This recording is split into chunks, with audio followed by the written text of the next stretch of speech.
To sound like the laughter of children.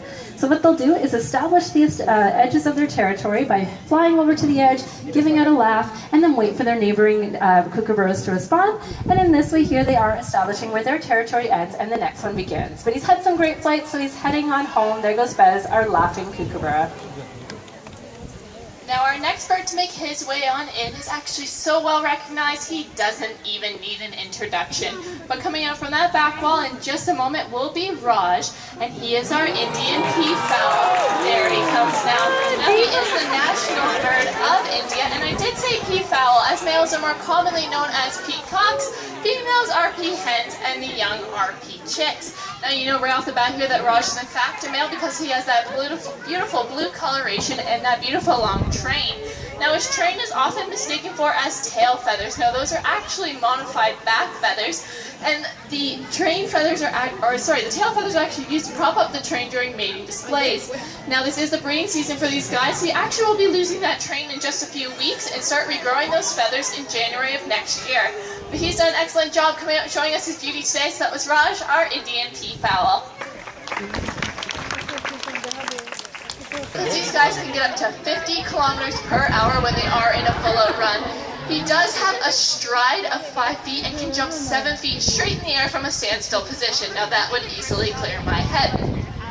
Now Mambo's way into our show area does seem rather simple, but you do have to give the guy credit as his brain is actually smaller than his eye. And of these, only 3 feet on blood, and these are the vampire bats, which are native to Central and South America. Now Dewey, being a fruit bat, what he would much rather do is consume a large juicy piece of fruit. What he's simply going to do is drink only the juices from that fruit, and he is going to spit out the pulp. Now inside the pulp does contain the seeds, and this does help in an important ecological role of seed dispersal, or elongated fingers with a leathery webbing in between. And thumbs represented as hooks to help him climb around the trees in which he lives in. Now you will notice he is hanging upside down. This is a natural position for a bat. They hang like this so they would be easily able to take off into flight and change their roosting spot.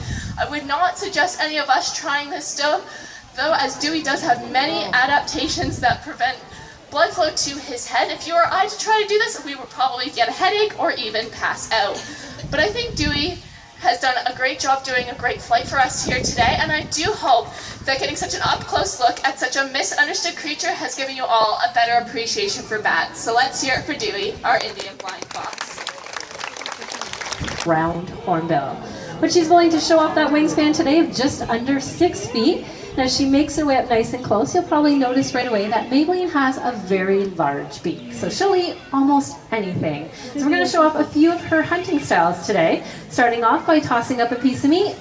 And she shows off her great beak-to-eye coordination. Now where that comes in handy in the wild is when they're walking along the ground, they see anything flying overhead, such as an insect or bird, they quickly would launch themselves up and grab a quick snack on the go. Now a little bit of a different idea on how she's going to approach this rubber snake. So we have her favorite toy, a rubber snake, going to hide it under this log, as she would find them hiding in the wild, and then she will come on over, have a peek underneath, calculate her attack, reach in quickly, pulls the snake out by the back of the head. Now that large beak actually only touches right at the tip, gives it maximum pressure and force, allowing her to have a good grip on the snake. And then as you can see, she's giving it a few shakes, and once she's ready, she'll try and swallow that back whole. But this is a rubber snake, and it is her favorite toy, so getting it away from her doesn't always go our way. But of course, a real snake would put up a little bit of a fuss, so we've turned it into some tug-of-war. Certainly it's fun for us, but also for her as well. Now all we have to do is once we're ready to get the snake back, one of her favorite treats always does the trick. Now she's going to head on up to that table, and a look at everyone, great photo opportunity, but as she's doing this, have a good look at her beautiful blue throat pouch. That actually is an indication that she's a female Abyssinian ground hornbill. The males of this species will have a bright red throat pouch once they do reach sexual maturity. But like a true ground hornbill, she's very comfortable running along the ground, so out she runs, Maybelline, our Abyssinian ground hornbill. As they turn the corner, these bold, beautiful colors do certainly stand out quite a bit in our show area. But you would have to consider that they blend in very well with the green leaves, the red and yellow fruit, as well as the bluish shadows of the rainforest. Now since these guys are so brightly colored themselves, it only makes sense that they too could see in different colors. So we'd like to prove the point that these birds can see in color, but in order to do so, We want somebody who's willing to do a bit of work for us here today. All right, young lady in the pink tank top, your hand shot up awfully quick, looks pretty excited. Come on down here, we'll put you to work. Now this demonstration is pretty simple. We have on the table is rings of 4 different colors, red, green, blue, and yellow. Doc, our scarlet macaw, has been trained to pick out only the 2 yellow rings. When she finds one, she'll put it up onto the post. We're hoping it'll simply just prove to everyone that she can see these different colors. Now we have our young volunteer coming on down to do our work today because we don't want everyone thinking we're just hiding them in the same spot, and it is a random pattern that Doc will dig through each and every show. Now Doc is actually one of our oldest macaws out here today. She's almost 50. She looks pretty good for a 50-year-old, but that's quite young for her. She can live anywhere from 60 to 80 years and even up to 100 years in captivity with the proper care and diet. Certainly is an old pro at this, so let's see what she can do with that messy pile today. So we're gonna bring her on over to the table here. She's gonna waddle on over, find that first pile. She finds that first yellow ring hidden right at the bottom. Can you go back and find that second one, Doc? It's pretty well hidden there. She says, of course I can. You cannot fool me. I can see in color. Can we please have a hand for Doc? More importantly though, our volunteer. Thank you very much. Now, along with being beautiful, these birds are actually very intelligent as well. They actually have intelligence compared to dolphins, apes, and even 3-year-old children. Yes, I did say 3-year-old children.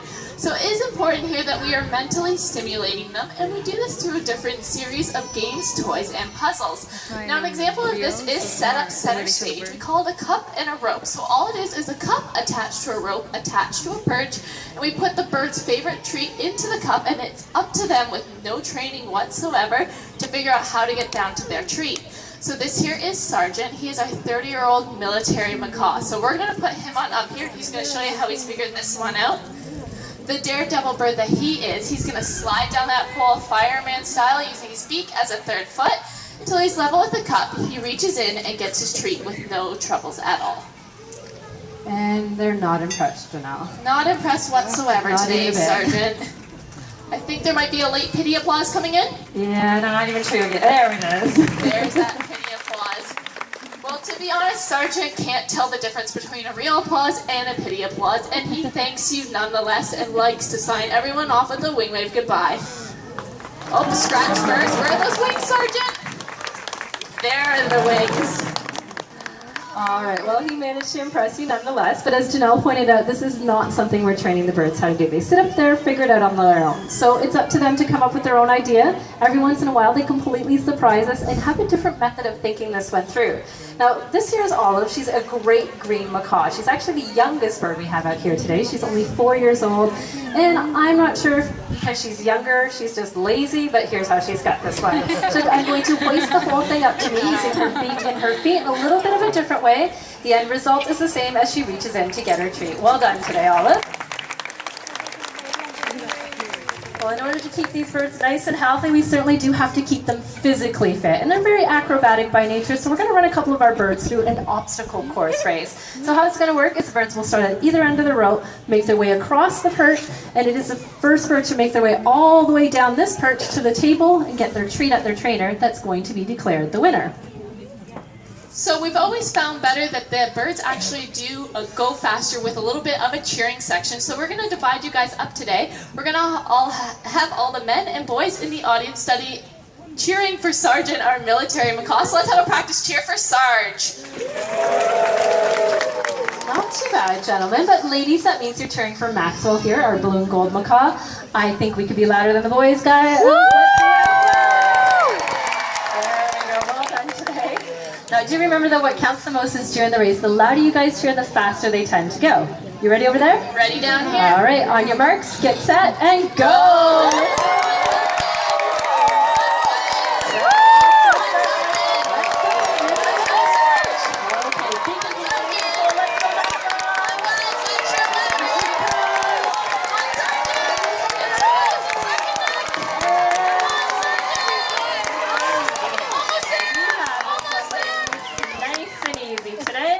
We won that one by a landslide. I think so too, but should we tell them, Andrea? All right, okay, I'll tell them. You know what, gentlemen, you kind of got dealt the short end of the stick. Sergeant there's never actually won the race in his life, but we do keep hoping one day it'll happen.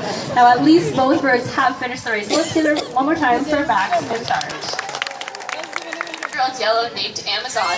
He is our star chatterbox of the afternoon, so let's see what he has to say for you guys today. Well, I'd like to start off by greeting everyone.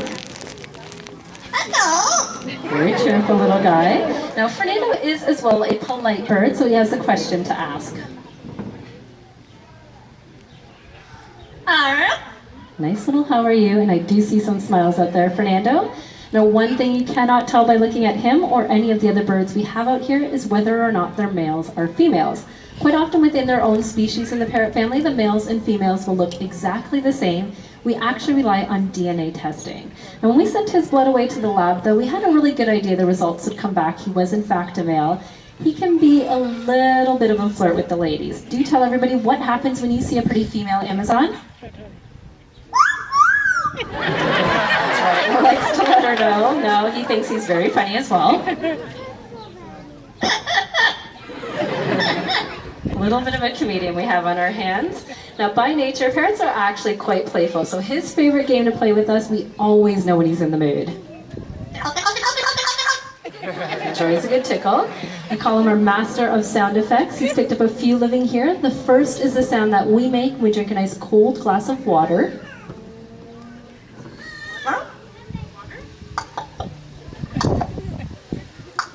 A few little chug-a-lugs. Now he's learned to snort like a pig. A little bit rude, not sure where that one came from. But you know what my favorite is the bark of a dog.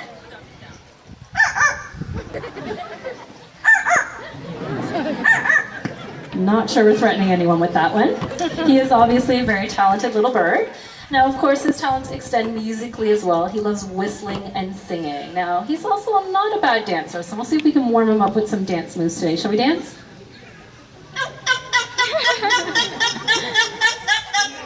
All right, more singing than dancing, but not too bad, Fernando. Looks like he's ready to whistle for everyone. Now, his whistling is his own thing. He likes making it up as he goes along. So I'll see what he has for everyone out here today.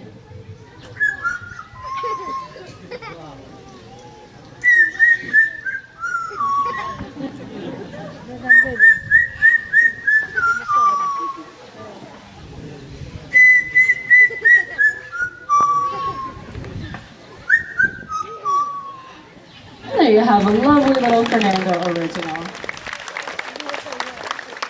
Certainly I'm pleased to see you applaud for his whistling. Now, unfortunately, when it comes to Fernando's abilities to sing, they're pretty limited to the fact that he has been learning to sing from us. So we will admit we are terribly off-key ourselves, and I am going to ask everybody, use your imagination a bit here, because I'm hoping you'll be able to recognize his favorite song. All right, not sure what that was. We're going to clear him up. You get cost a little bit of a treat, and I think we're right back on track.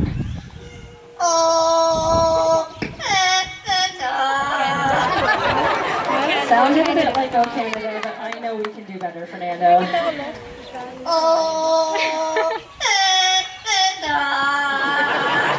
Sounds just like us. Thank you very much, Fernando. Now, all birds sitting out here right now are actually native to South and Central America. However, they did all hatch right here in Canada. Now, unfortunately, though, that lovely little tune is actually the end of our presentation. So we want to thank everyone for joining us here at Parrot Paradise.